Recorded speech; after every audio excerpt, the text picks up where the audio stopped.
I was gonna pull out the Legacy Edition of Samus Returns for bonus round. I'm so glad that's what he said. But since we were talking Castlevania, I think I've got something instead that we're gonna pull out this week. I'm always worried when he says he's going to pull something out. Yeah. Here, let me whip this out for you. Oh, let me get a clear view of this. I know. Get ready to take a photo.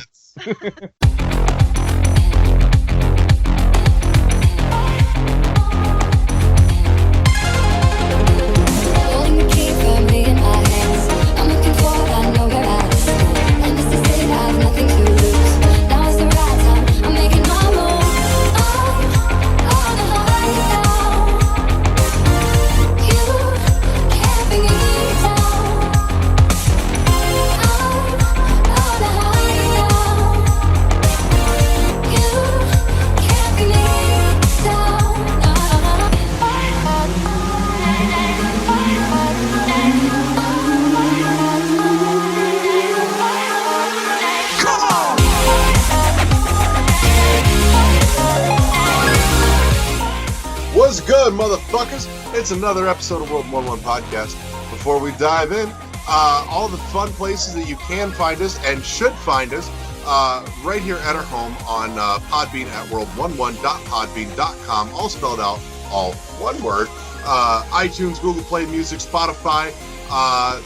We are streaming our recording live right the hell now on Twitch, and then later this is going to go up on our Fancy Pants YouTube channel as well.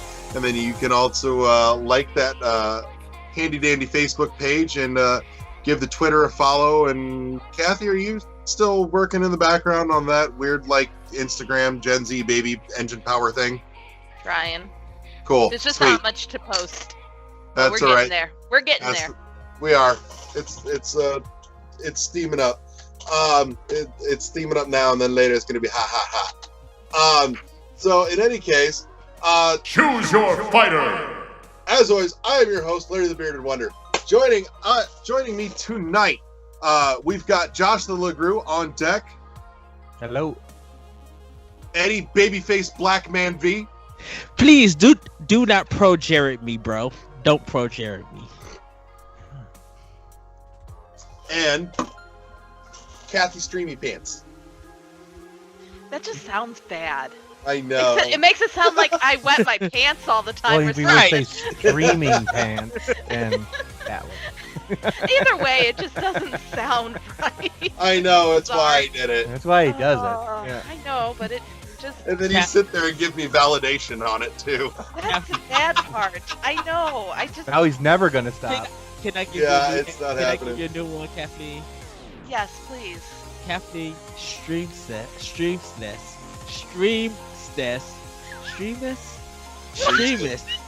No, Streamstis.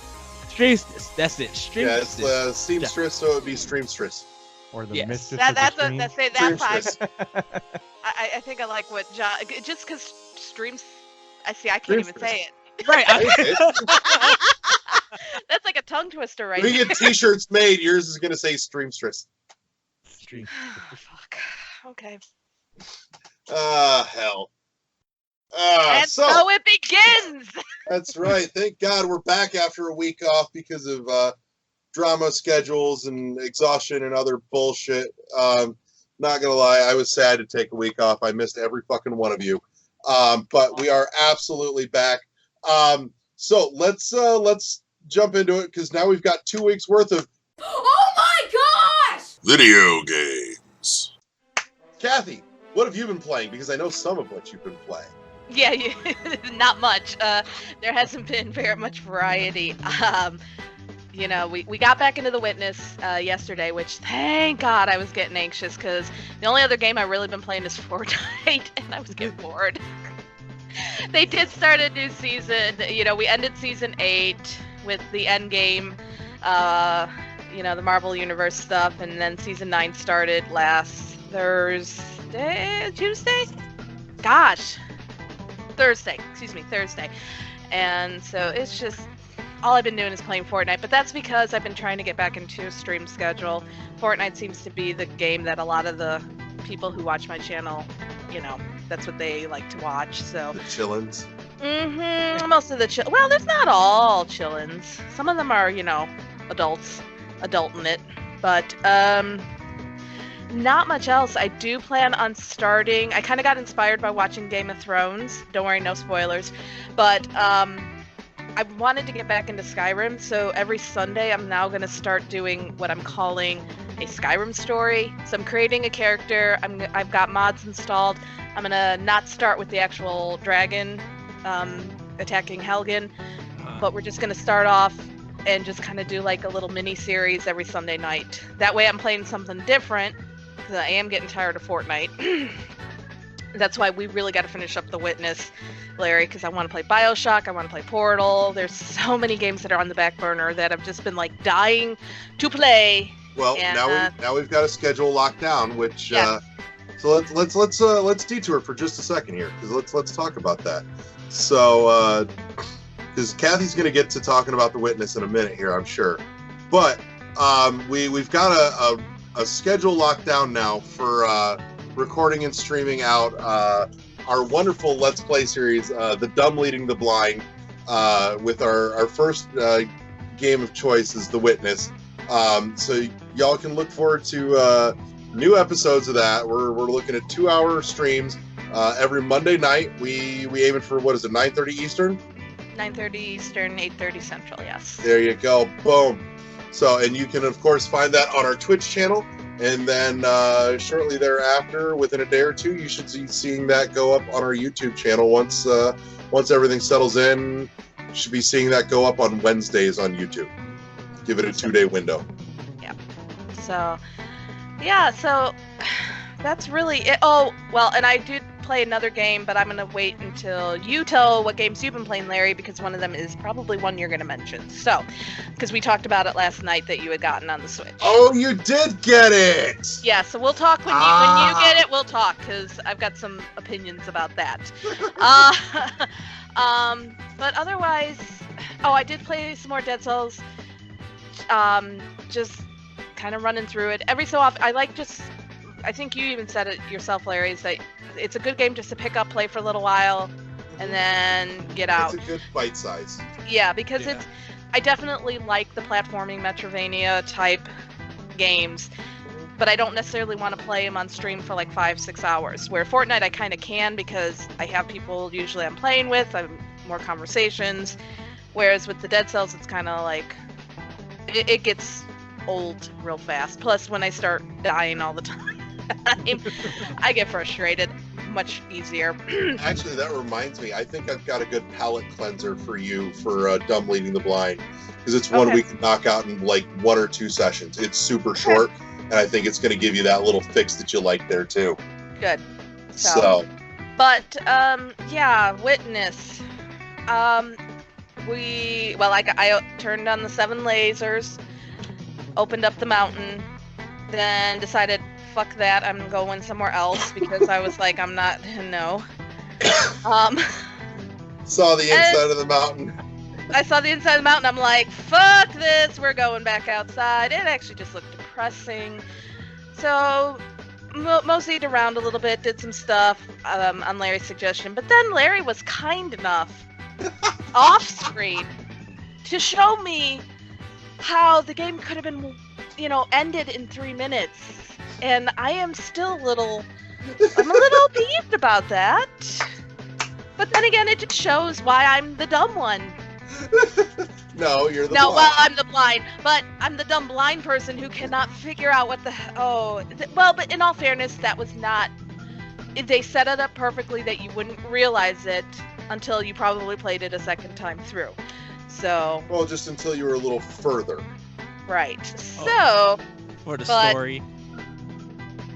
Well, No, that's it's the right at the thing. gate before you actually get onto the island with the sun. And with coming out the first area, Mhm. to get to the true ending, you can do it in under 3 minutes. Gotcha. You can, spoiler it's everybody, but yeah, it's Yeah. like, and Larry actually showed it to me off stream. I didn't show you the actual ending though. No, you didn't show me the ending. I don't know what I the wasn't ending going to is. spoil it. No, I don't know the ending, but I do now know how to solve that, or at least get to the ending in 3 minutes. Mhm. That being said, I did so when I did for a couple reasons. One, Because you liked seeing my, this is fucking bullshit. that was part of the joy. But the second was because you finally saw that first video with the lady in the windmill theater, and as I explained to Kathy, I said the video in the windmill theater is Jonathan Blow's way of communicating what he wants you to start to try and understand with the witness. Yeah. And the particular video in question here talks about stopping searching for something and simply seeing it. And that train of thought, that concept, and that way of thinking translates heavily into the witness. Stop struggling to try and figure out just look at it and go, oh, I see it. Yeah.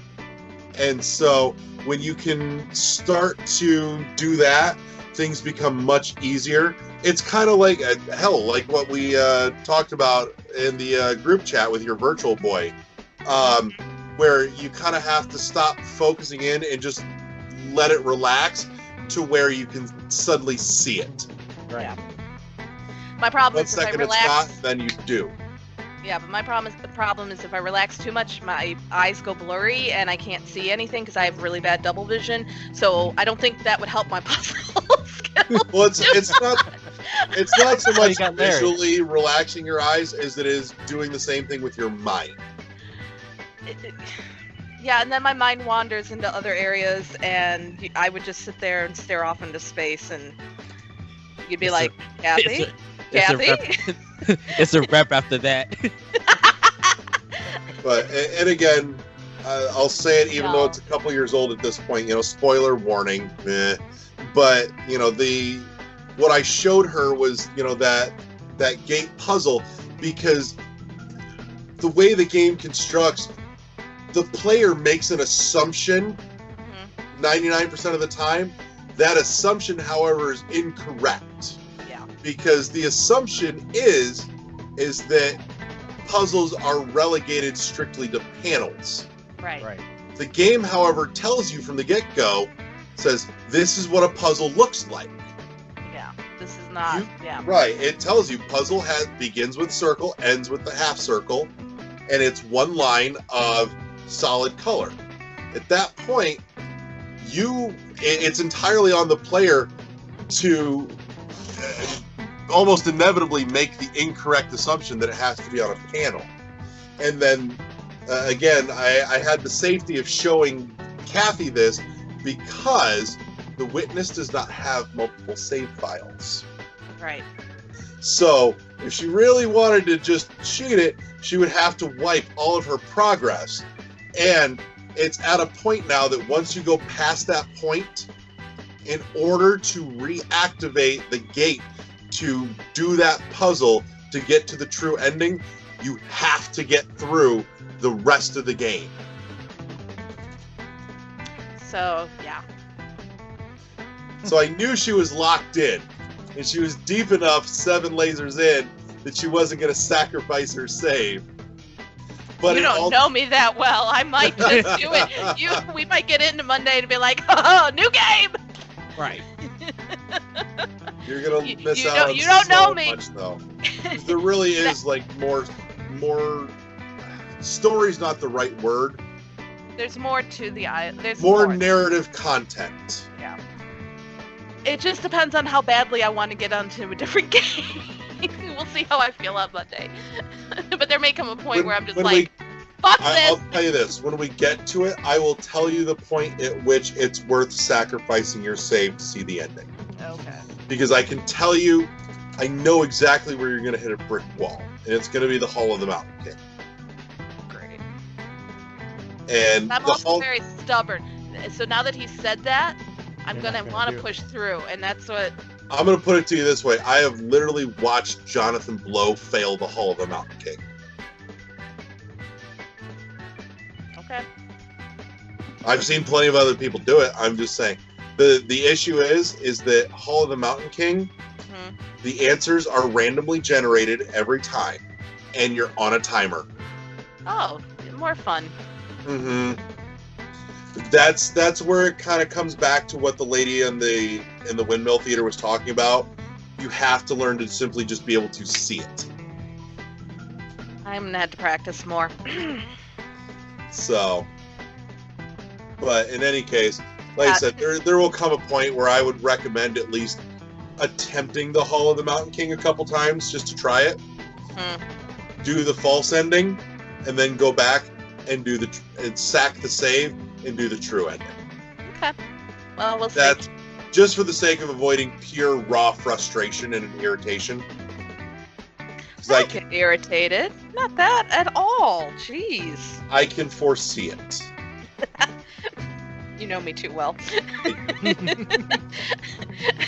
Yes, I will get frustrated. I can tell already. I got frustrated on some of those puzzles that probably I shouldn't have, but oh well. But we've got plenty of other actually really legit cool stuff to explore on the island. There's definitely a lot more, and I'm having fun with it, but definitely 2 hours is my limit. Yeah. And then I go crazy. Especially at that time at night. So then I gotta go back and do something that's mindless, like playing Fortnite, so. Palate cleanser, yeah. But that's really it. I mean, there's just not much else I've been playing. Alright. And Eddie, you're up. Okay, so I've been rotating between all three systems: PS4, Xbox One, and Switch. So I'm going to actually start with Nintendo Switch. Finished the second game from Phoenix Wright, Ace Attorney Collection. So now I'm at Trials and Tribulations, which is like the last game. So I'm halfway through there. Restarted up Dead Cells, did the update and everything, and enjoying that. Played a little bit more Xenoblade Chronicles 2, and man, I'm back into that game, loving it and everything, just thoroughly enjoying it. Black Paradox, I picked up and got into and loving that game. It really has an RPG aesthetic to it. It's just it is difficult at times, but the more that you play and the more stuff that you collect and you use to help you out, you'll have a better chance to survive. It's only 7 levels of it, and it is really, really fun. So just been enjoying that. What else did I pop in?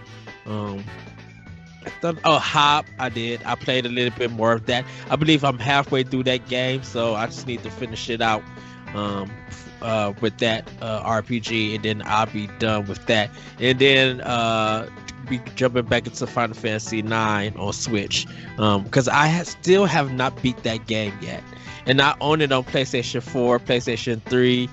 Now on Switch, and it's just I need to finish this game and get through it, and I need to jump back into Okami HD for it, and plus with Just Shapes and Beats coming out for PS4, I'll be jumping back into that on Switch. Yes, Larry, I have not beat it, so hush your mouth. Do not judge me. Did you get past the concierge? Yes, I did. So just every time I play, I actually wrote a blog. It's another game that. I beat before Eddie did. Uh-huh. Well, yes, that is true. I'm kidding, Eddie. I'm totally kidding. Well, I was that is true. Yeah. Hey, Eddie. Not mad at you at all. Eddie, it gives me great pleasure to inform you live on stream right now that for a second time, Kathy has wrecked your shit. That is true. Actually, for counting, I think it's 3 times, but that's What? Well, who's keeping track? I actually wrote a blog about this. This game's music has kind of become one of my favorite dance track games in a sense. So good. It literally knocked out Streets of Rage 2, and I There you have go, Kathy, there's intermission. Actually, later. Well, We'll talk about that. It's been on a level that both soundtracks are so good independently. but every time I just listen to the music from Just Shapes and Beats, and I know that's licensed music and stuff, I'm just like, I'm bobbing my head to this. I'm like, I could put this on anything. And then, like I said, with the announcements coming from PlayStation 4, I'm just like, more people will be able to experience this game if they haven't picked it up on PC or Switch. If they just on PlayStation and stuff, I'm like, this is a game that people need to get. And surprisingly, not many people are talking about it. With the game being out, and I'm just like, I really hope this game gets another chance, because people were hyped and they enjoyed it on Switch and probably on PC. Now it's another system's turn to get that enjoyment. And it's just like, when I play Streets Race 2, it's balanced in its music and its gameplay, and that will always be an all-time classic for me. But I think the music knocked it out, and there hasn't been a dance soundtrack that has ever did that. Even Luminous, with this great music and stuff, hasn't been able to touch Streets Race 2, in my opinion, when it comes to dance music and stuff. So, yeah, everybody go get those games, Luminous, Streets Race 2, and Just Shapes and Beats, if you're into it. Just Shapes and Beats has to literally fight Forza Horizon 4, some radio soundtrack, for their house music in that game, because Forza 4 also has some great music in there. But that's what I've been doing on Switch. For Xbox One, jump back into Forza Horizon 4, getting some more challenges done for that, to finish that game up.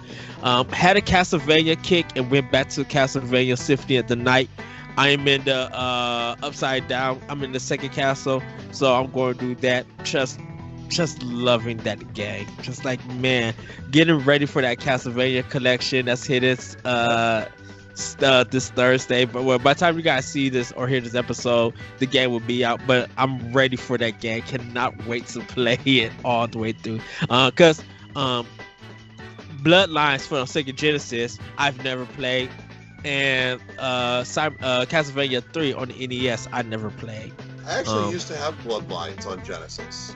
Oh, I remember seeing it in each. I remember seeing it in the EGM, but I just didn't see it in stores in my area. Bloodlines is legit the only reason I'm even contemplating picking this up. Well, I do want to play the Game Boy games too, because I never got to play those. Yeah, those are actually really good games too. Yeah. And I think it should be Rondo of Blood, I believe. Yeah. That's the one that's on it. I wonder if it's the TurboGrafx version. Probably not. It's probably the because Rondo of Blood is a TurboGrafx game. The Super Nintendo / Super Famicom got that version, but I think it was a different name, and they took some stuff out of it. Because Rondo of Blood was like a TurboGrafx CD game. You're right. Isn't that the one that ended up being Dracula X? Yeah. Okay. Yeah. I'm trying to remember if I was just losing my mind on that. No, you're right. You're right. Yeah. TurboGrafx PC Engine.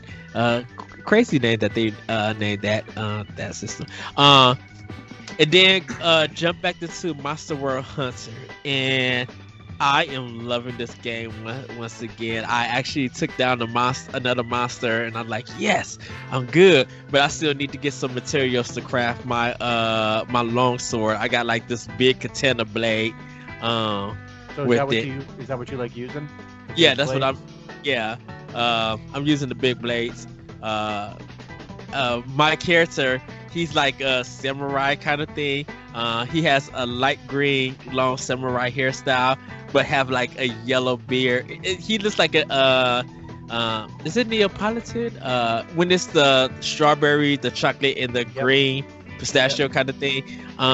My character looks like that, but one of his eyes is blue and the other eye is red, and then I got two scars which switch colors. So whatever the blue eye is, it has the red mark, red scratch, and vice versa. And my cat is called Claude D Boy. So it's CLAWED and then DE or the E is small, and then B the boy is BOY. So Claude the boy, like the cat is clawing these boys and these monsters and stuff. So I just was being funny and stuff. But really enjoying that game. I did pick up Rage 2, but I haven't started it yet. I got to get it installed. Played Deus Ex Mankind Divided. Going to be starting more of that. I might end up streaming that game. That's a good game. You like it? Yeah. Because I played the first one and couldn't understand some of it. I'm like, I don't know what I'm doing. I don't know if the difficulty was weird or anything, but this one seems more easier. Because I think it's a little better. It's a little more streamlined. Okay, because those boss fights in this first game was terrible and hard. They were difficult and being unfair, and they're just like, oh crap. So, hopefully this one, the fights are easier and I can get around the stuff. Because I want to stealth kill stuff. Sure. Definitely went by playing Days Gone, which was switched me to PlayStation 4. I'm playing more of Days Gone, enjoying that. Like really having fun in that. They really need to patch this game. Like this thing is buggy. Well, it's already had 4 patches. It has 7 patches. 7 already? Okay. Yeah. So now that's how long I've been out. Yeah, it's like and they may have more patches and stuff onto it. I haven't popped it. The one I was playing was from the last patch. Because I jumped around after playing Days Gone. I started playing Ninja Gaiden, the arcade version. Ooh. That came to Switch. That came to PlayStation 4, and it's on Switch. And I, one of the people I follow on Twitter, he used to work at EGM and on One Up, and now he works at Sony. He also used to work at Ignition. You remember Muramasa the Demon Blade? He used to work at Ignition to promote that game with Vanillaware. So, but now he's at Sony, and so he posted it like, "Hey, Ninja Gaiden is available," and I literally bought that game with the quickness because I've never got a chance to beat the arcade version. It's a game that I played at the laundromat so many times every time I went, and I would just stare at it, and that's kind of, I think. Not realizing that it was Tecmo who did that game, because when it came to like playing games for Tecmo, the first thing I remember is playing Tecmo Bowl, and then Ninja Gaiden, the NES one, was the second game that I played for Tecmo ever. So when I seen that it came to PlayStation 4, I ended up buying it and then kicked myself because the game came on Switch also. And I was just like, dang nabbit. So I didn't buy it for Switch. I just played it on PlayStation 4. If it still does happen on Switch, I'll buy it then. Buy it there. Play more Borderlands Game of the Year edition. Almost done with that game. I think I got like 30% more to beat. Got to do some side missions and then do some more story missions, and then I'll be done. And to wrap it up, I played What Remains of Edith Finch. What'd you think? I played it, so I already have my opinion on it. I was thinking about you too, because I was just like, this is game Captain Play. It's free on PSN, and this game is not worth $20. No, that was exactly what I said, and I'm glad I got it for free. I understand that the game is just like, this is a family who kind of had a curse of death placed on them, but it's more just like, well, this is just stupid decisions that people make. Like, I don't think we find out why some of the kids ran away, and like why I think the uncle or the cousin hid under the house, and then was just like, I'm going to take my time to enjoy the world, and here's a train that's gonna wait. Where did the train come from? He was just under a house. Like, wait, this doesn't make no sense. Like, none whatsoever. Like, you mean to tell me y'all left the plan, y'all left some island over some craziness, your house got, and I don't know, that house was big. How did it fit on a boat to actually be travel in the time that they was in? The house sank or something. They landed on an island, built another house, and kept building it up. And there was no train tracks to be around. Like, where is the train at? For this to happen, like, it was just stupid things placed in that didn't make no sense. And I was just like, this is pointless in a sense.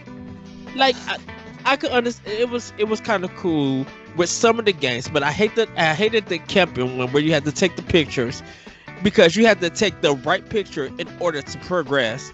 And it was just like, okay, you're not letting me go to this side because you keep switching me. I gotta focus on to get. I'm like, okay, this is stupid.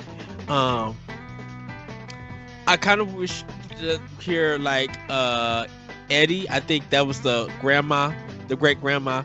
Or the grandma. I wanted to hear more of her story because her voice actor was really good. Yeah. Like that voice actor part of that. And I was just like, okay, the mama's cuckoo crazy. She bolted all the doors and stuff. And I was just like, wait, when did this start? It was just like this house became of a family of the man and some of the women were like engineers, and they turned the house into a Scooby-Doo mystery because there was pathways that you could go through, books that they like under. The mom, she bolted the doors, but then she gave the daughter a key to come visit the place. And that, I'm like, this doesn't make sense. You didn't want nobody going into the rooms to learn about the story, but you gave the daughter a key to explore this house. Like, this doesn't make sense. Like, it was nonsense. I don't Sounds think like her mom you've got gave what her. remains of an entire story. Oh, go ahead, Kathy. I was gonna say I think the mom died and she got the key after mom died. I don't think mom Yeah. gave her the key. So it wasn't, and the girl just went back just to go back for memory purposes. I don't think her mom sent her back, but she even talked about how those rooms were locked even when she was a child. So, but it sounded like they were all freaking crazy. It was just craziness, and it was not what I was expecting. But Right. Where did they get all those books from? I think the grandpa was a collector of the books. Okay, because they have books everywhere. And then, like, from the times that she was writing everything in the journal with the dates and stuff about the story, everything looked so modern. Like, okay, this is like a room that is a current room, but they died in like 1956 and stuff. Like, that doesn't make sense. Like, the power ran out, okay, but then there's electricity going underneath the house, like there's a generator and stuff, and there's just like a big HD TV in this mug, and it's just like, there was just weird stuff. I say if you do got PlayStation Plus, if you are interested in playing this game, play it for free. Don't pay any money for this game. I'm sorry, this was literally a waste of my time. It was definitely not worth $20. So, but Like, I will say that some of the voice acting, some of the stories were okay. I really like the main character's voice acting. She was good. I would say if you're going to put any money into a story that deals with this kind of ideal of death and stuff, go play Rhyme. Yeah. Like get a better experience and a better adventure for it. I wouldn't waste my time with it. Like, I finished it. I'm going to replay it again so I can just get the trophies, and then the remains of Edith Finch won't be remaining on my PlayStation 4. It will be right off. I'm keeping Overcooked, but everything else, it really is not worth it. So yeah.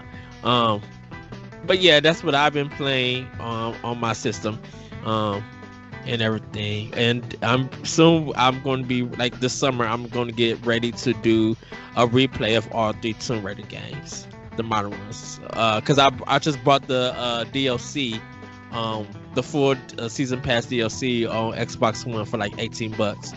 So for Shadow of the Tomb Raider.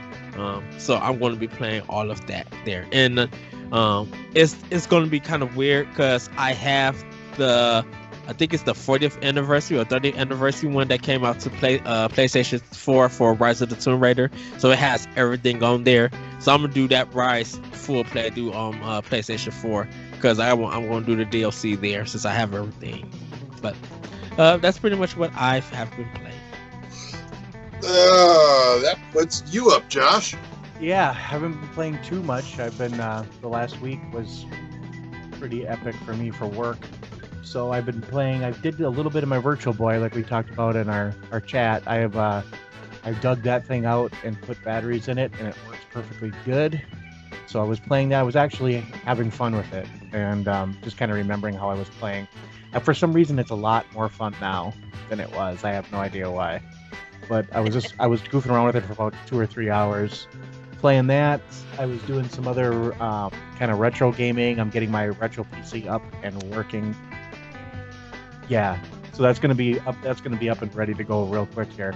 Now that my work schedule's settled down to a normal 40 to 50 hours a week, so that's kind of good. I did some Perfect Dark Zero on my Xbox 360 because I found my steelbook of it. So I was like, oh, I'm gonna play this again. So I started playing that, and it really hasn't aged well at all. It's a hard game to play, but it's kind of fun. Played a couple hours of that. I've just done I did some mobile gaming a little bit here and there. I played some Super Mario Run. I played a little more Dragalia Lost. I actually put some money into that finally because I decided that was a perfect game to play on my lunch breaks at work. That's really about it. Okay. Let's see. So, let's talk Void Space Racer first. I know. Well, the meaty conversation is going to be on the back end here. So I picked it up. It's been on my wish list. I'm like, this looks interesting, but I don't know if well, it showed up on sale for 50 cents. I'm like, for 50 cents, fuck it. We'll play with that. Yeah. So, picked up Void Space Racer. And it's kind of neat. It is a true zero-G racing game. It's kind of like if you took the multiplayer from Star Fox and turned it into a racing game by way of like just throwing out checkpoints kind of all over a stage with like a floating, space station, to kind of bob and weave in and out of for obstacles rather than having an actual track to follow. The controls are not amazing by any means, but I my gut tells me that if I actually stick with it and play it, I will get a better handle on it. I think the controls have a significant learning curve because it doesn't really gamify the concept of zero-G. It says this is zero-G, you are flying in a vacuum in space, and so momentum carries. And so if you want to stop, if you want to brake, they've got a brake button, but it's essentially triggering forward-facing thrusters, yeah. Right? And so it's interesting. It's like Asteroid. Yeah. Yeah. So, but I mean, like I said, for 50 cents, worst case, if I didn't like it, I wasn't butthurt about it. Right. I piddled with it some, and I want to get a little deeper into it and see what I think and see if I can actually get good at it and see if I can start to nail out the nuance of the controls and the hairpin turns. And so what is this for? I'm sorry. Is it for PC or? It's on Switch. It's on Switch? Okay. It's on sale right now for 50 cents. Geez, for that, I might pick it up. I did find inverting the Y-axis helped. See, I tried inverting, and then I started using... I couldn't figure it out. Well, I kept missing checkpoints, and I didn't know how I was missing checkpoints. And I'm sitting there thinking, like, what the frick? I can tell you something that helped. It helped me start getting a handle on it. Is the little tiny circle that has the 3 lines on it? Yeah, it turns Line- red when you're in it. Yeah, line But- that up to checkpoints. Yeah, but I would go past the checkpoint. I thought I was lined up, and then it was like, nope, you missed it. And it's like, what the hell? It is definitely a learning. And then I ended up out of bounds. I don't even know how I got out of bounds. Did you really? I have Yeah. not done that yet. What did it do? What did it I do? just all of a sudden, I guess I kept going, and I didn't realize I was going the wrong direction. And next thing it says, out of bounds. And then you're trying to turn, and you get flipped upside down. It's like, oh, this is gonna make me sick. But no, it for 50 cents, you're right. And for 50 cents, it is a cool game. It is a cool take on racing. I have not beaten the time trial yet, so I don't know what the other tracks are like. Right, I'm in the same boat. But it's definitely a more unique experience, too. It is. So it's That's part of what I like, is that variety of experience. Yeah, and it's definitely an interesting racing concept. Mhm. And and I keep running into the space station a lot. Yeah, I know. It's like, what the frick? But no, I decided to Okay. pick that one up. That was one of the other one I was playing. So So, and then continuing this trend, I was actually playing another racing game before that. That's the one I thought you had no, picked up. that's the other one I got to get. Okay. I couldn't remember the name actually. So I picked it up on sale a few weeks back, and I finally got around to playing some of it a couple nights ago. Started playing The Last Penelope. And, Interesting. Yeah. So you say that until you hear the description, then you're going to go, the fuck is that? Yeah. So The Last Penelope tells a story of Greek mythology of Penelope looking for Odysseus, who's gone off, and you'll cross paths with the Minotaur and the Siren and others, but it's all set in the future in outer space, and it plays like a top-down version of RC Pro-Am fucked Wipeout. It is a racing game.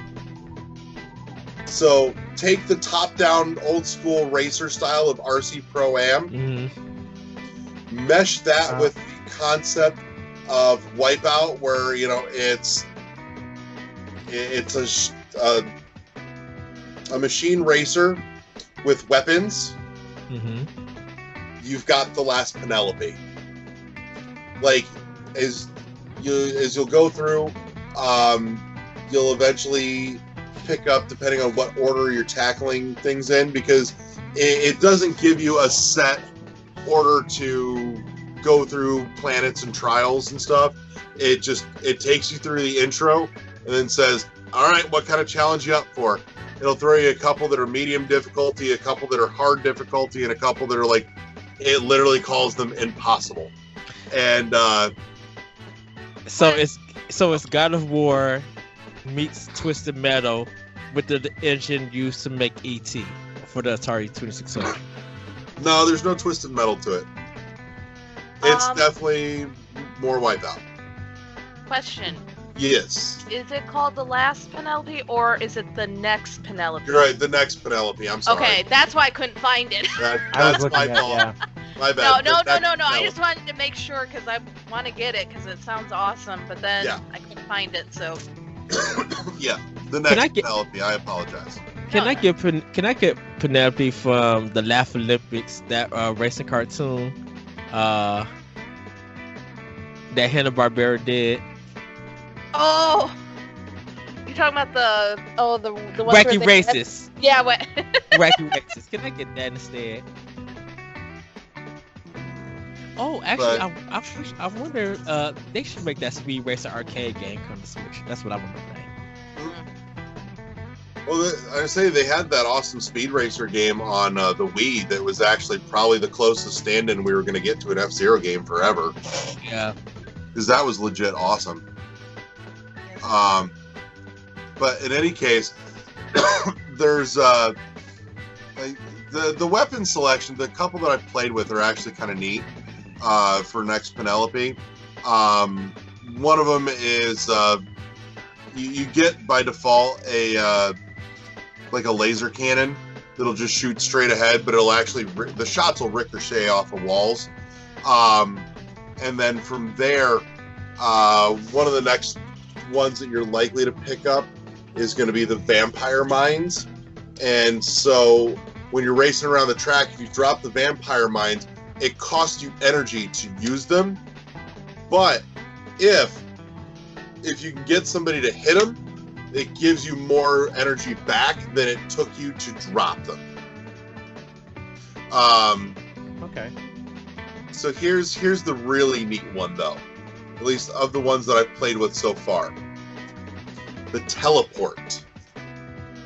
You can literally, mid-race, instantly, you hold your X button, and then it slows everything down to almost a dead stop, but not completely. Mm-hmm. And it then turns around and pulls up this little thing where you can move an outline of your ship onto another part of the track, so you can use it to like jump off onto another track to shortcut, or to go from like one track to another where you normally couldn't because it's sectioned off by barrier walls. Mm. It's really neat, and if you're really good about it and you're really clever, you can definitely get a real leg up advantage in getting ahead in the races with that. But I'm like, that's just fucking cool. And then on top of that too, from what I've seen so far, it's structured to where when you pick a planet, it's a 3-course set. And the first course is something that's going to introduce you to the new weapon or tool that you just got.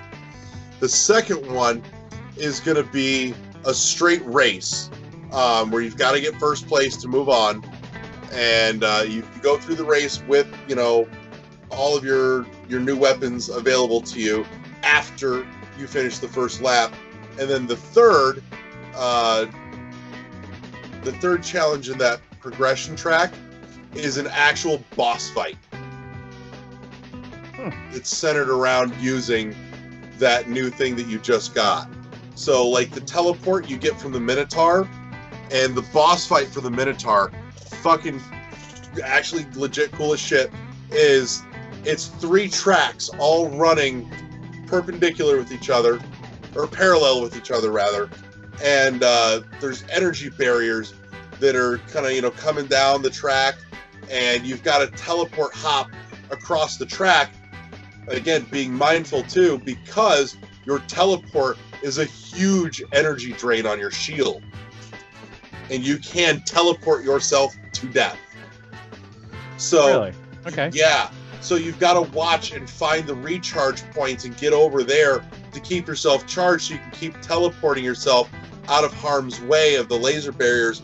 All the while, you've got the giant Minotaur head boss floating across the 3 tracks, and you've got to fucking shoot him down as well. And he's a sizable boss, all while he's hurling giant fucking fireballs at you. It gets a little manic, and it's definitely got a tiny, tiny touch of resource management, but it's pretty fucking cool. So... But yeah, no, I was really impressed. I'm like, this is cool as shit. It took me a hot minute to get a handle on the controls again, because I haven't played a top-down racer in like 2.5 decades. Yeah, 20 years. So, but no, it's legit pretty cool, and it's not terribly expensive. And no joke, the story's actually kind of decent for a weird little space Odyssey game. It's kind of like a retelling of... I think it was like, I was reading, it was like a retelling of Homer's Odyssey or something like that. Yeah, the Odyssey. Yeah. Yeah. That's cool though. I dropped a link to the trailer in the chat, and I'll throw it in the show notes too, so anybody listening can keep it. Matter of fact, just in case, I don't know if anybody's around, but I'm going to drop the link here in the Twitch stream chat too. So if anybody wants to deviate and check that out later, you've got it. But in any case, no, like I said, I had a good time with it. It was really cool. And then last but not least, I played about 3 minutes of The Witness. So I still need to. I started that on PlayStation 4, but yeah. But yeah, so Show that's off. it. Wasn't so much to show off. There was a touch of that, I won't lie, but it was to help kind of drive home and help convey what the lady in the windmill was talking about. And to make me feel foolish. I'm not gonna lie, I did derive a small amount of sadistic sick pleasure from that. Is it bad that I kind of? Tiny bit, just a little itty bitty of it. Why do all the ladies love Jesus? Because he's hung like this. Is it bad that I feel like? Is it bad that I feel like The Witness is kind of boring? I don't feel like this is entertaining as opposed to game. If it's not your cup of tea, it's not your cup of tea. Yeah. Yeah, you gotta kind of be into it. Yeah, and then, like I said, about 2 hours is about all I can handle. Then I start just getting into that Doses. glazed look and like, just tell me the answers, Larry. I'm just fucking done. And I don't want to do that because then it's cheating. But Yeah. you know, stepping away from it, then you go back. Like I figured, I was in the greenhouse on the last part of it, and I came back and I figured it out right away after I'd spent probably about 15-20 minutes trying to figure it out. So You actually like super advanced because you like legit figured out the last puzzle to be able to skip like 2 floors of the elevator in there too. it was totally by accident too. I finally realized that there were 2 color, or there was some that I figured out which ones were all different. Yep. So, but yeah, I mean, you followed the logic tree. You just got in front of it and used that to skip ahead. So, to which, you know, fucking good on you. But that's what I've been playing. And speaking of why do the ladies love Jesus, why Jesus stopped playing hockey? Why? Because he kept getting nailed to the boards. And that's where we say break. Welcome to the bonus round. This is the middle of the show where I pull something neat off the shelf and we talk about it and I show it off for a minute. This is basically just nerd show and tell. So this week, since we were talking about Castlevania, I decided I would pull something from the shelf related. So we have here this nifty black box, and on the front side of the black box is a plastic Mox wax seal. We'll give you a nice close-up of that, crossed with the upside-down bat wings. So this came with, this is the pre-order bonus to Castlevania Portrait of Ruin. For the DS. Exactly. So inside this plain-looking black box is actually a plethora of really cool shit. So let's go ahead and we'll open it up. Simple little open flap closure there, just Velcro shut under the button. We're going to start by pulling this guy out, which at first, you know, kind of nondescript, the hell is it? And then you open it up, and inside we got a couple goodies. On one side, it came with a DS game case holder. Holds 2 DS games, I think it was. Mm-hmm. So actually kind of cool. You can get up close there. It's, you know, the little Castlevania Portrait of Ruin. Or no, it was a Castlevania 20th anniversary logo on there. And I gotta remember how to open this, actually. I'm not lying here. Come on, you. Where are you? I haven't touched this in ages. There we go. So it slides back just a touch and then folds out. Oh, neat. And has spot for what was at the time the only 2 DS Castlevania games, which was Dawn of Sorrow and Portrait of Ruin. It also came with, and it did not fit the DS that was out at the time, because at the time it was just the original DS Fat. Let me get this out of the slip here. There we go. It came with a Castlevania stylus. I know it's a little fuzzy on there, but it actually has the Castlevania written across it. And it was actually, to make things easier, an extendable stylus. I was like, oh, that's cool. So, like, the bottom half is actually a clear see-through, and the white was on the... I'm like, that's fucking neat. I dig that. That might actually fit the DS Lite. I need to check that. But in any case, on the back side of that little foldy thing, though, was attached the 20th anniversary Castlevania Sound Selection soundtrack. Oh. Nice. Yeah. So it's definitely a less than conventional case because it's just got this little like foam nub thing attached to it to hold the CD on. But the track list is all in beautiful silver ink print along the back end of it there with 37 tracks. Neat. And I think that didn't they say that the Castlevania soundtrack is on Spotify now or something? I think so. What's really cool too is the track list is actually organized by which game it came out of. So it's got 5 tracks from Castlevania, 1 from Simon's Quest, 1 from Dracula's Curse, 2 from Super Castlevania, 1 from Castlevania Adventure, 2 from Bloodlines, 3 from Rondo of Blood. We got 4 from Symphony of the Night, another 2 from Lament of Innocence, and another pair from Curse of Darkness, 3 from Circle of the Moon, 1 from Harmony of Dissonance, 1 from Aria of Sorrow, 3 from Portrait of Dawn of Sorrow, 4 from Portrait of Ruin, and 2 extra bonus tracks beginning the Legend of the Demon Castle and everybody's favorite, Bloody Tears. All in the pack. Nice. So it's a beautiful little set, but that'd be a big waste of space if that was all that was in there, wouldn't it? Because that's a pretty thick box for just a CD and a pen. So what else is in there, Larry? Exactly. So gorgeous, like super thick deluxe art book. Ooh. So let's pop this open. And what's really cool too is the art book actually has a little forward from Igarashi. Oh, cool. Ah, yeah.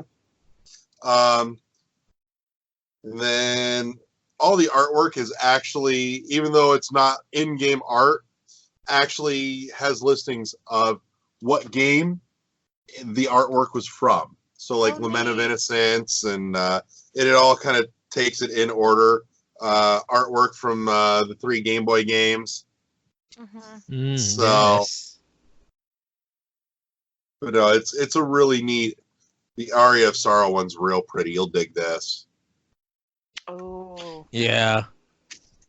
That black and white with a little touch of red in there, just fantastic. The Dawn of Sorrow has the cover art. Same thing for Portrait of Ruin as well, which looks really nice, blown up and spread out across the multiple pages. It's just spectacular artwork. But yeah, and then the back has a little bit about Ayami Kojima, who is one of the artists and character designers, and a little bit on Michiru Yamane, who is the composer. And the last piece in here, I think this is honestly one of the coolest parts, is it's got a four-fold fold-out poster, but the backside is a full timeline of the series story. Nice. Neat. Yeah.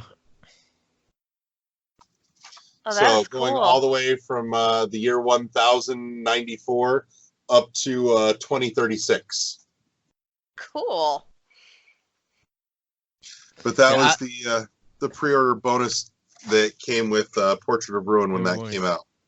I actually watched a YouTube series video about them chronologizing the whole Castlevania series. I was just like, that's like a timeline video.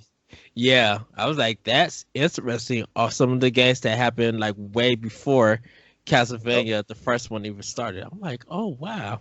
Okay. Uh-huh. So Because I but it was- because I didn't realize that I think Bloodlines was the split because of I think Mhm. that's after the Belmonts gave the whip to a different family Yep. and stuff. I was just like, oh, I didn't know that. I didn't even recognize that. Mhm. Yep. But yeah, that's the 20th anniversary celebration pack pre-order bonus from Castlevania Portrait of Ruin on the original DS. It's cool. Cool. So Yes. I figured since we were talking Castlevania, that'd be a good one to pull out. So, but that's bonus round this week, boys and girls. So we're gonna take a quick fiver, and then we'll be back with News Desk and get into the third half of the show. And welcome to the third half of the show. This is the back half where we either deep dive into a special subject, or like this week, we're gonna head on over to the News Desk.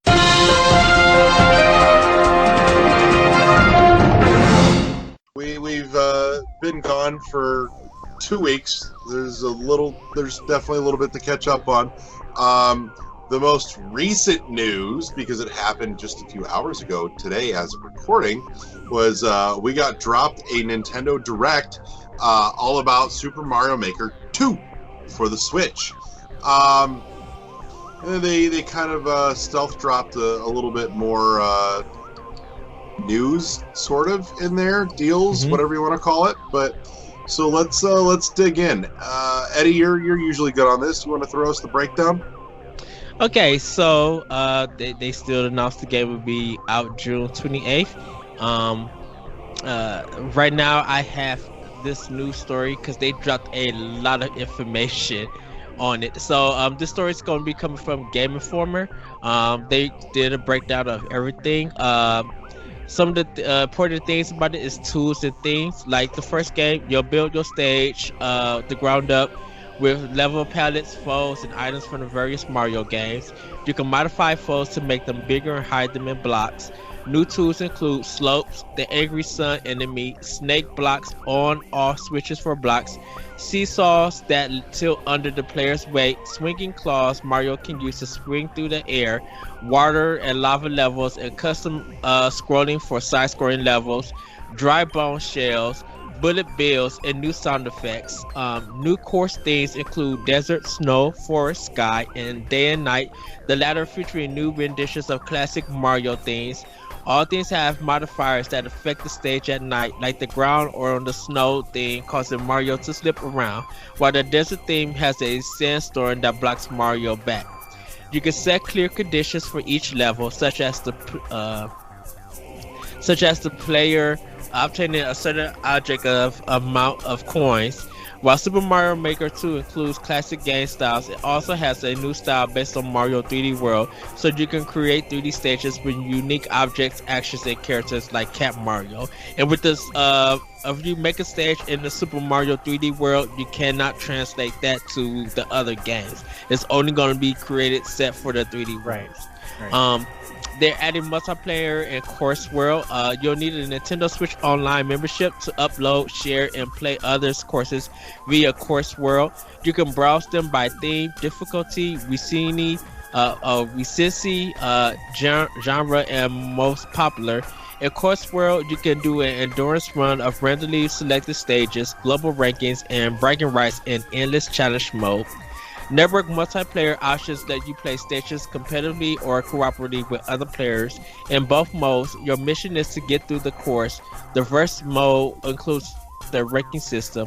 You and a friend can make levels together with another player using the co-op option or co-op function, and there is a local multiplayer option for up to four people. So if you own anyone who owns a cart of Super Mario Maker 2, if you're locally with 3 other people, you guys can play it and jump off that one cart.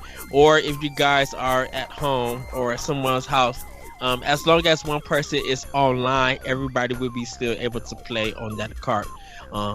So they did also talk about game vouchers. that you guys could get for $99.99. So what happens is if you pre-order Super Mario Maker, you could get another game also for like $20 cheaper or $30 cheaper. They made the whole total package $99.99, so $100. So you're kind of paying $50 for both. And this is going to all be going on for 1 year. So if you're looking for games like Ultimate Alliance 3, or if you're looking at Fire Emblem 3 Stories, or anything that's first party that Nintendo owns, you guys could do this deal. So they, like I said, the 4-player co-op, the first one to win, to get to the pole wins that level, and they will get the points. And depending on your win and loss ratio, it depends on how your stats is going to be and how you place on the leaderboards. So they dropped a lot. It's 15 minutes. You guys can check it out on Nintendo website, or for the Nintendo Direct or their YouTube channel if you want to see more in action. There is one space that is open, so we don't know what that space is. There might be one more gameplay style they're going to introduce. We don't know what it could be. They say they have more secrets and stuff to tell at coming in the future, and I think we're going to see it at E3, because that game should be showcasing at E3 for the Treehouse Live before the game actually comes out. So, I've got some thoughts on this, and there apparently was a tiny little one-frame Easter egg in there as well. But I'm going to open the floor first and see what everybody else thinks on this thing. There was a lot in there. In that 15 or 16 minutes, there was a lot. But it looks really fun. And the changes are needed, I think, to bring it kind of up to date. I think it's cool that I do like the 2-player aspect. Like, you can have 2 people creating a level. I also like the idea of bundling it with Nintendo Online. They're doing that. And if you already have Nintendo Online, you have 12 months that you get stacked. Yeah. So it's not like just throwing people that are Nintendo loyal to sell, you know? Yeah. Right.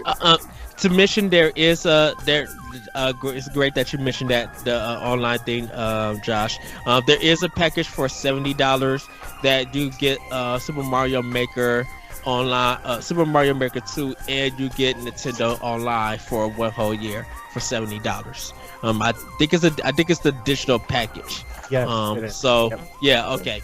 So you guys can check that out. Yeah, $20, and then you get the game for $50, really. So you're saving $10 for it. So that's a good deal. And also, if you pre-order the game digitally, or if you go to, I guess, your local stores, whoever's doing the pre-orders, you'll also get a stylist, exclusive stylist for the game. And also, everybody, Koji Kondo is doing the music. Koji Kondo is doing the music. He brought some new tracks to it, and they sound really, really good for what they played in the Ugly.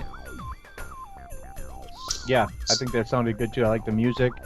I like the new biomes that you can do. I like the, you can do water, levels of different water. You can have it dynamically change. You can do lava like that.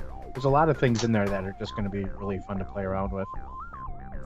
Yeah. I like the fact that you could ride the dry bone shells and then duck down and then crush it, and then And like be invincible for a few seconds. Yeah. Cool. Yeah, that's so cool. Yeah.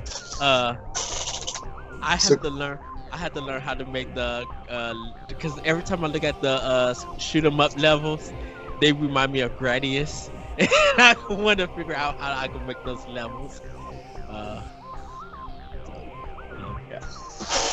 So, Kathy, what'd you think on this? Probably it's going to be repetitive. I thought, again, having liked the original Mario Maker, this is a nice update. I'm looking forward to seeing what people are going to create. I'm definitely going to enjoy having this on stream, because this is going to be fun, not only to play on stream, but also to create and maybe could be really interactive on stream. I liked I don't know if you mentioned it, but I also kind of like the idea of a vehicle in the game. Yeah. Yeah, the cart. Yeah, that was I really thought- interesting. I'm like, that would be so freaking cool. I mean, it's just the creativity plus the fact that you can scroll up. Just Right. Yeah. the changes, like you said, Josh, it was needed.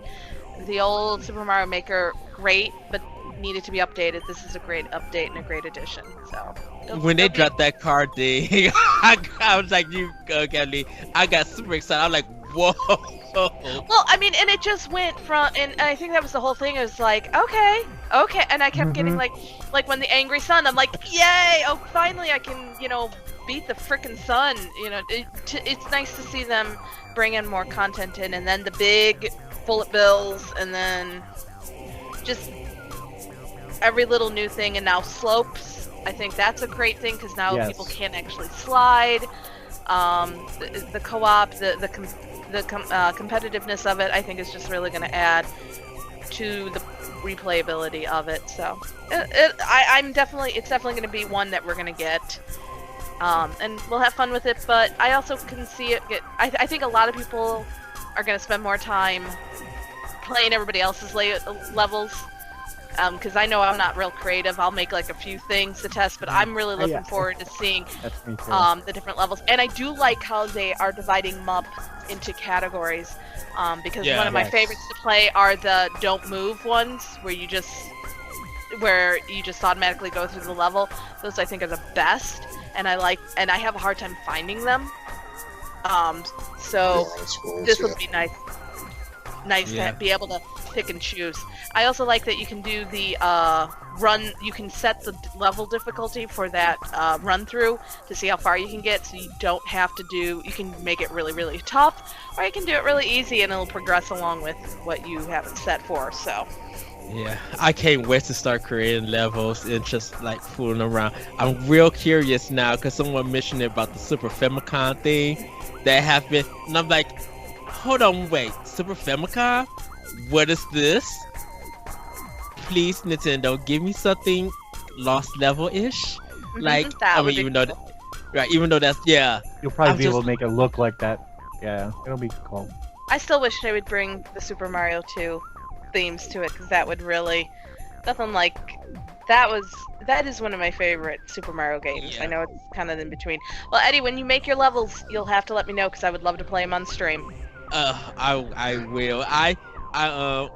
Cause I did one of them where it's just like a coin run. So all you got to do is follow the coins and stuff, in order to get through. And I was timing and jumping. I think I spent like a good old 3 days working on that. And I guess I love that creativity, just like fooling around with physics, making sure the jumps are easy enough for that anyone could play and just be like, oh, that was a cool level. Because now that it got the auto scrolling and the little the moving parts, I'm gonna see if I can do a roller coaster like Super Mario Brothers. Neat. Yeah. I want to do that so bad, and because I want to do it like with the slopes too. Like you slide down, you hop on, and it takes you up for a roller coaster, and then you get through there. Like I would love that. Also, maybe for DLC, because someone put a picture like what could be the next thing for this. They could do Paper Mario because they had that Super Paper Mario Sure. one. Yeah. They That'd be could cool. do. Okay, I'm gonna I stop. wonder if they're gonna have the amiibo again, because that was probably Of our course favorite they- thing to of course do they're was gonna- yeah. with the different pixel sprites. That was always so much fun. Yes. That little dog that came out was from Mario Paint, and I'm just like, wait, what? Huh? Okay, y'all know. I think at E3 they'll do they'll announce it, cause I now want that Luigi Mario in that construction outfit as an amiibo. I would love that, and that could be. I bet something you they special. will. I bet They you will. they'll have it. Oh, they're going to. Like I would buy that as a bundle for $80. Yeah. So. And then give someone the free, like, hey, World War One listeners, we got a promotion going on. I got a 20 year, 20 free. year. I got a Lot of free, money. right? I got a free Nintendo Online. If you guys want to have it, just Yeah, well, don't say that because somebody's gonna hold you to it, and then we're gonna get in trouble.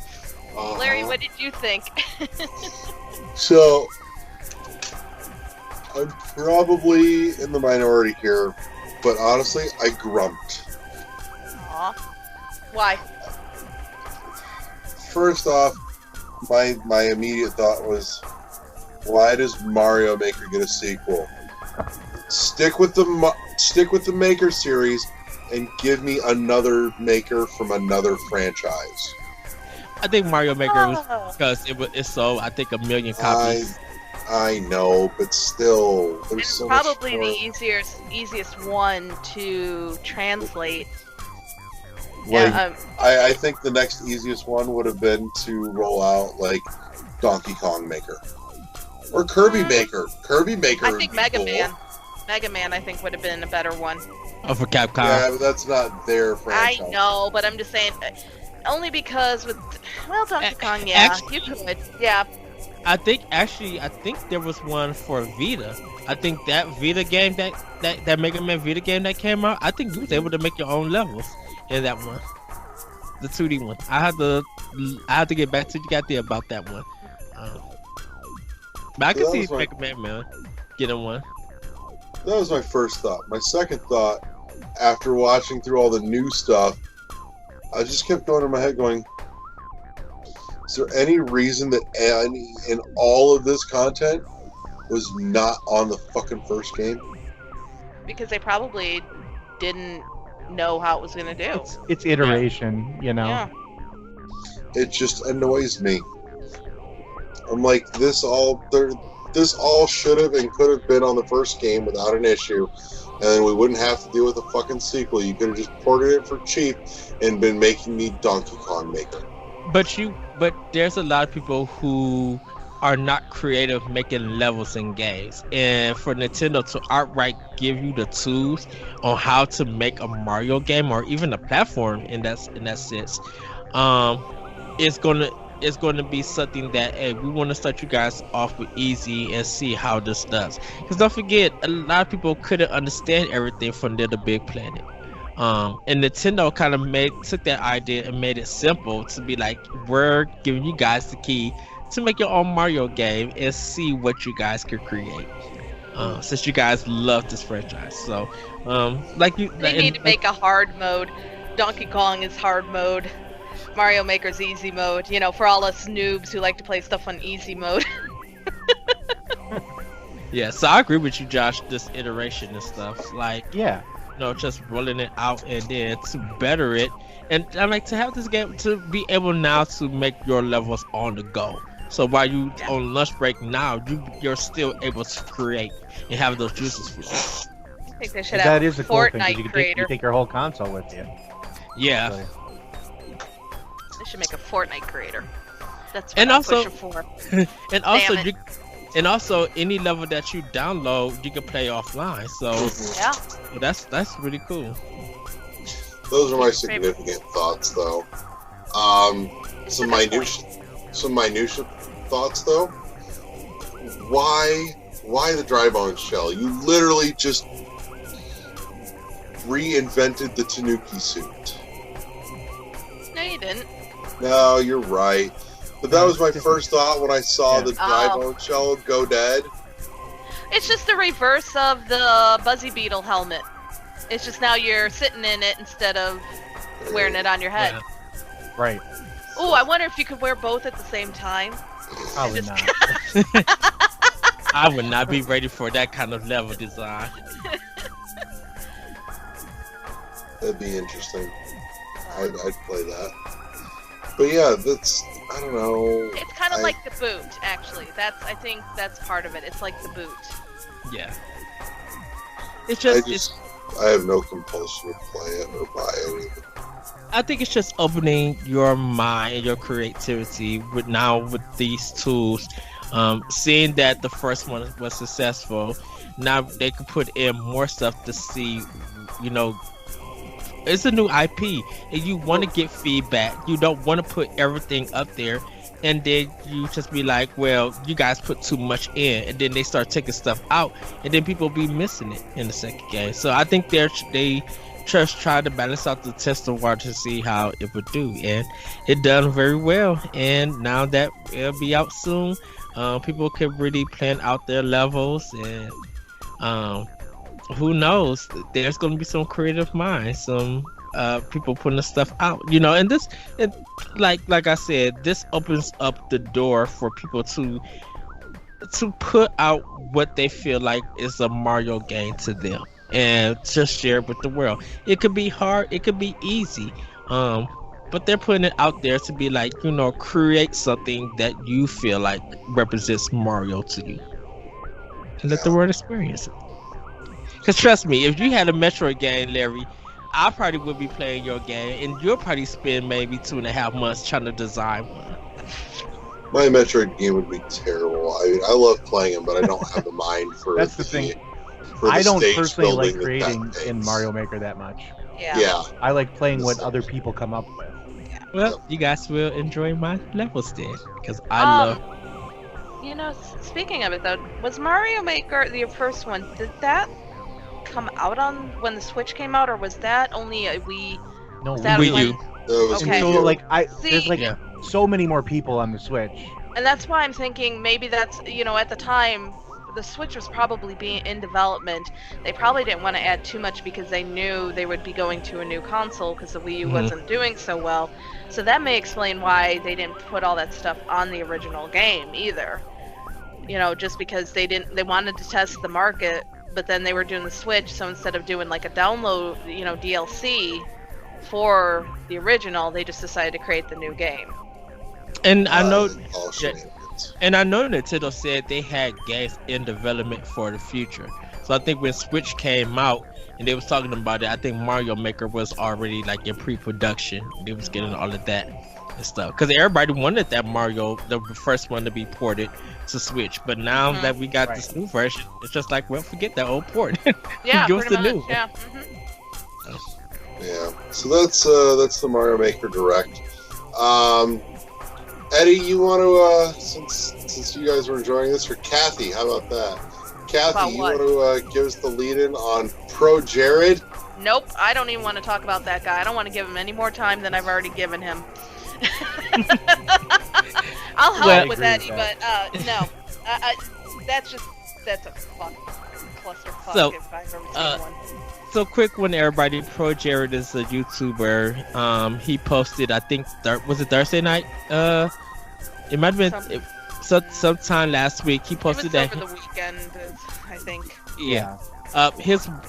He posted a thing that said that he and his wife was getting a divorce, and from there was a lot of drama and problems that came out of it. He blocked his wife; she didn't know what was going on. The mistress that he was with responded, and it comes to find out that Pro Jared, not only was he a cheater with another female, but he has been putting out explicit content with some of the What it fans. is, dick pics. Well, Yeah, explicit. they were. I mean, yeah, calling it explicit content because he did a sexy Sailor Moon costume that if you see the picture you might want to just put holy water on your eyes, or it's been a mess, but he put out the statement saying he did couples therapy and individual Uh-oh, we lost the mic. therapy. Right. Good job, Eddie. Right, Phil. That he was going to do therapy and couples therapy, and didn't nobody know any of these problems, but he made all of this stuff public. So at the time being, I don't think Pro Jared has been on Twitter. Holly, I think it's the girl that he was the mistress. She has witnessed to Heidi, and Heidi is the wife. She put out some news that Holly sent her ex-husband to be news and stuff, and then fans and stuff were coming out saying that he sent out dick pics and wanted porn or nudity stuff from them. So it's kind of been a big wreck. And all I can say is, this is my final thought about it, is that we who viewed it just loved the drama. Fell again. We loved the drama, but it's kind of, it was, you know, luckily people wasn't attacking Heidi or anything. How they're going about with Pro Jared, I think he lost some subscribers. I don't know how many. I don't know. I think Holly lost some subscribers. I don't know how many. But it's a messy situation, and all of this could have been avoided if he didn't put that statement out.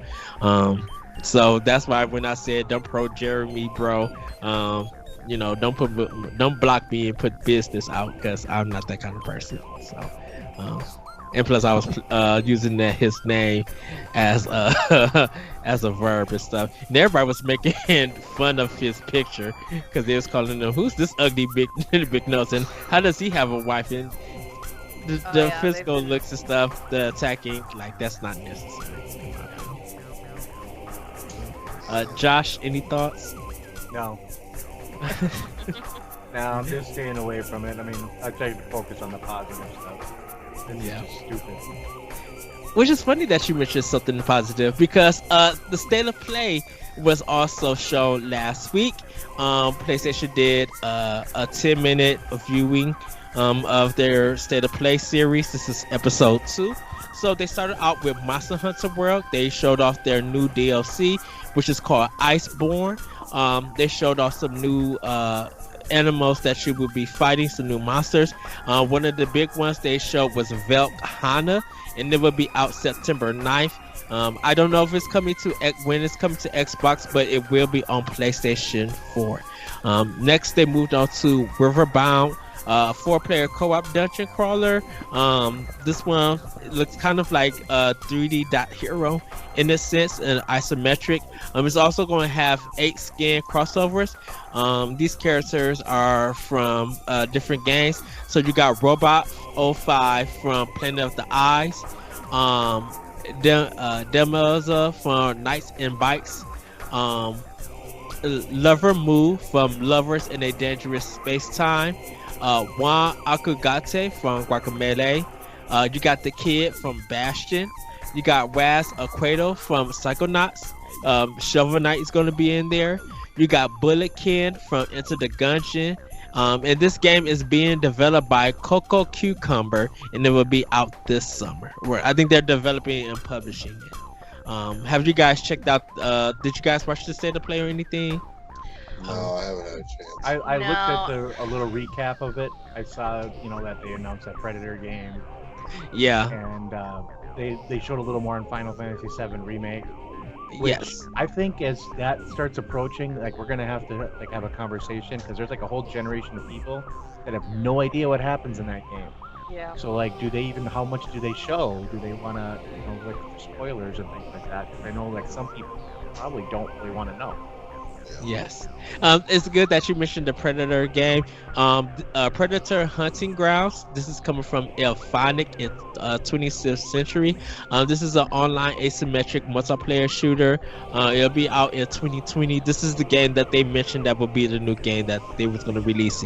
I thought it was like a comedy shooter game because of the music that they played. Like, if you listen to the music, you'd be like, this sound like MASH or something, like some weird kind of thing. But then they lifted up and showed there was a Predator game, so you guys will be able to check it out. It's kind of like the Dead by Daylight kind of game in a sense. You would have one person's a predator and the other people are trying to either get away or hunt him or kill him. I don't know. Yeah, so you guys can check out the PlayStation blog if you want to learn more about that. They showed the update to Medieval. That'll be out October 25th. It's be coming out from Other Ocean and Emerville. It really looks good. It looks a little bit fast paced, like a stylish action game kind of almost. Away, the survival series. This is coming by Breaking Walls. It's kind of like a adventure game where you have to escape the forest. and other animals who are trying to escape. They announced days of play, and during that, I believe that's going to be during E3 or sometime in June. They're showing the limited edition metallic PS4, so you guys can check that out. And Josh mentioned that Final Fantasy remake. What they showed kind of is coming from the beginning part of Final Fantasy VII. Yeah. And there's going to be more to come in June from Square Enix press conference. It looks like it's going to be an action game. Right now, they really just showed Aerith or Eris, depending on how you want to call her, but they showed some of the action things from Cloud and from Barrett. So you guys will be, if you guys are interested, check out the State of Play on YouTube from Sony's channel. It's only 10 minutes, and if you guys want to get to know more, you can also check out Sony's PlayStation blog for more details. But yeah, I think the State of Play was better than the first one. It was more what we as gamers, I think, want to see. They just didn't want to see a bunch of VR titles, so yes. This is showing more of what's coming up. And I think hopefully we get a State of Play for next month. I kind of like them rolling it out per month. Yeah. I think we're gonna get something for E3. They're not gonna just let E3 happen without any kind of conversation. Yes. I think. Yes. So for the last story and kind of our big discussion, our Soulstorm, it has been announced. It is coming to consoles and PC sometime in 2020. Right now, at this time, we know that's coming out for PlayStation 4, but that's the only console that we know that's coming out. It's going to be a 2.9D kind of puzzle adventure game, action game in a sense. You can check out the trailer, and I know, Larry, you have thoughts, so I'm going to hand it over to you.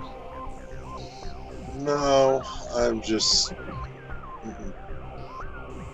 Nope.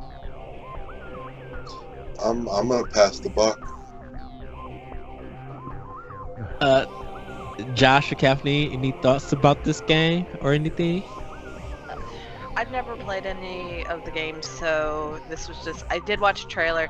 It looks interesting. It is something I'll probably try, but I really can't say much about it except that it just looks interesting, because not knowing much of the story and much of the background of the other games, I really can't give much feedback on what I saw. And I think Kathleen puts a good point on that. I think you put a good point, Kathleen. Like, I'm thinking that this game is going to be more of like a jumping on point for people, because it's been a long time since we've seen any of these the story in this game. So I think it's going to be modernized a little bit. It's going to be interesting to see how they do it. And I'm personally just looking forward to more info on it. Yeah, if you guys want to read more about it, Game Informer do have a preview, so they kind of break stuff down. So if you guys want to check it out, you can there. All I know is I want it.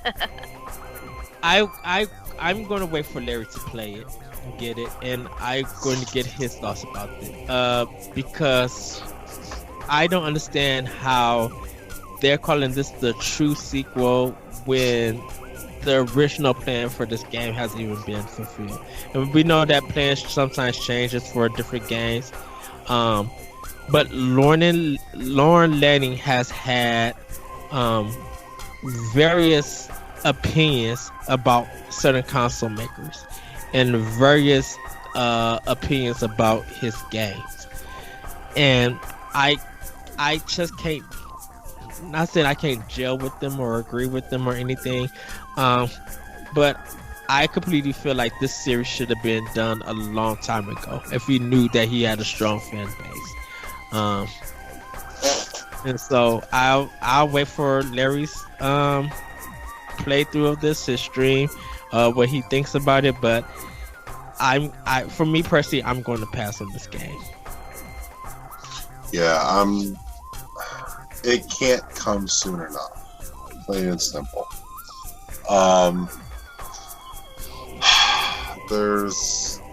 I'm glad it's not just a straight remake like we talked about. I'm glad they're doing something different, and taking the Exodus story and expanding on it. There's a lot of unanswered questions though, and this is literally just the first tease. I mean, this isn't out for till 2020.